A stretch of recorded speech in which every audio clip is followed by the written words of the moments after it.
Sir आपने बुलाया? हाँ प्लीज़ बैठिए उस पर। जी।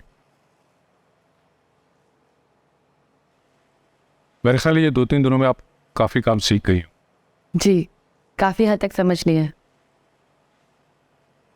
तो फिर थोड़ा हार्डवर्क किया जाए। Sure sir.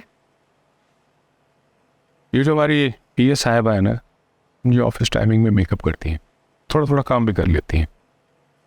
सर आप मुझे बताइए। काफ़ी दिनों से मैंने इनको कुछ फाइलें ढूंढने के लिए कहा है, लेकिन वो इन्होंने अब तक ढूंढी नहीं है। मैं चाहता हूँ कि आप वो फाइलें ढूंढ लें और इन पे काम शुरू करें। कुछ कबन का मसला है। अब ठीक है सर, आप मुझे डिटेल्स बताएंगे या फिर सनम मैम? मिस सनम बताएंगी। क्या दे दो? अब सर वो मुझे आपसे एक बात कहनी थी। बात तो मुझे भी आपसे करनी थी। चले पहले आप बोलिए। नहीं नहीं, आप बड़े हैं, अब मेरे बुजुर्गों की तरह है, इसलिए पहले आप। मैं आपको कहाँ से बुजुर्ग लगता हूँ?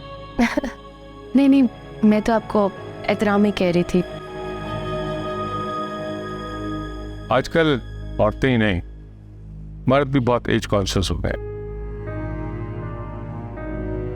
और आइंदा ऐसे खिलखिला के मत हंसिएगा, अच्छी लगती है आप। और हाँ, क्या कहना था आपको? सर वो कल भी मैं आपसे कहना चाह रही थी कि देखिए मलाइका, झिझकने में टाइम वेस्ट ना करें। बॉस नहीं, दोस्त समझ के बता दी। सर आपने वो जो मुझे पैसे दिए थे ना, वो सिर्फ आपकी तकलीफ को देखते हुए दिए। अगर आपको 3-4 हज़ार ज़्यादा लग रहा है तो आप हजार करके लौटा दें। जी सर, वो मैं आपका एक दफ़ा फिर से शुक्रिया अदा करना चाहती थी। लिसन मलाइका, आपने मलाइका कहने का बुरा तो नहीं माना?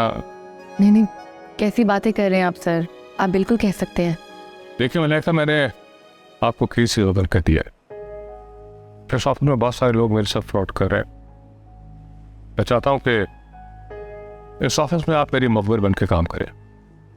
ओह, अब आप फिक्र मत कीजिए सर, मैं आपको सारी रिपोर्ट्स दूंगी।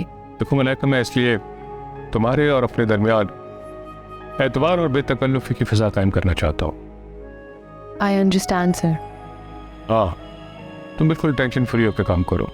तुम्हें किसी तरह की भी कोई फैसिलिटी चाहिए हो तो बिला झिझक मुझसे कह दें, ठीक? मैं सनम से कहता हूँ कि वो तुम्हें फाइलें दे। जी ओके सर।